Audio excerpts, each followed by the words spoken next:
One of the lesser-known tools provided in Word is the drawing grid. You can easily turn this feature on and use it to help you position objects on a page.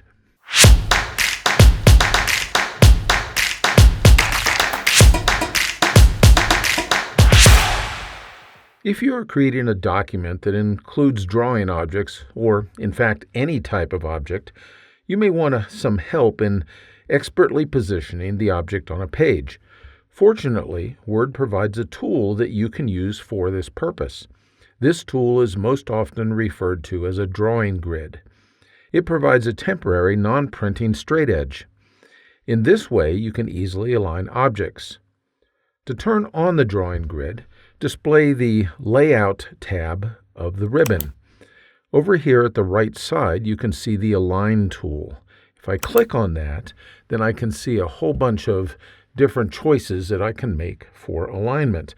Now, most of these are going to be grayed out because I don't have an object already selected within my document.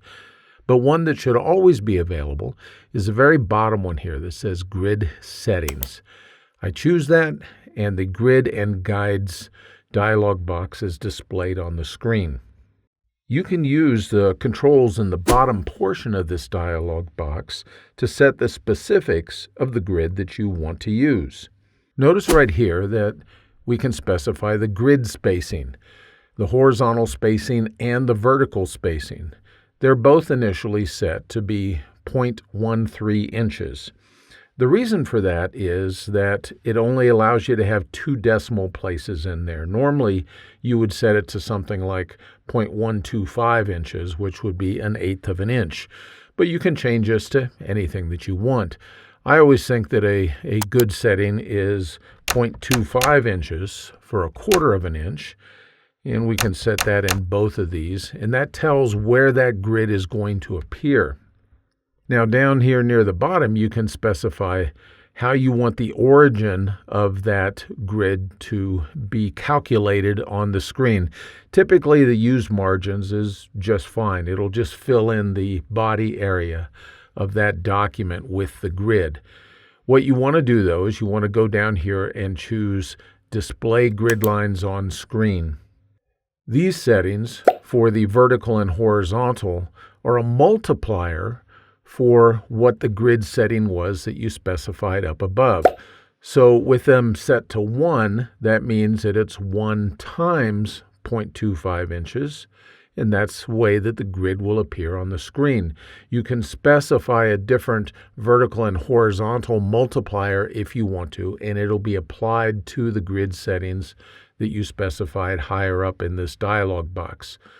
The setting that you want to specify here, though, is this Snap Objects to Grid when the grid lines are not displayed. That means that even if you don't have the grid lines turned on, the objects will sort of snap to whatever that grid line would be if it were displayed. Now when I go ahead and I click on OK, you can see that there are grid lines every 1/4 inch within this document. It sort of looks like graph paper on the screen. Even though they're visible on the screen, they do not appear on any printouts that you make of your document. If you want to turn the grid lines on and off rather easily, you can skip over here to the View tab of the ribbon and notice that there's a Grid Lines checkbox here. You can use that to turn the grid lines on or off within the document. If you want to make any other settings in how those grid lines appear, though, you'll need to go back to that Grid and Guides dialog box, which you saw earlier. I hope that you found this quick tip helpful. If you did, well, you might consider signing up for my Word Tips newsletter. Every weekly issue is free, and it includes great tips that you can put to work right away. Information is in the notes just below this video. Thanks for spending a few minutes with me today.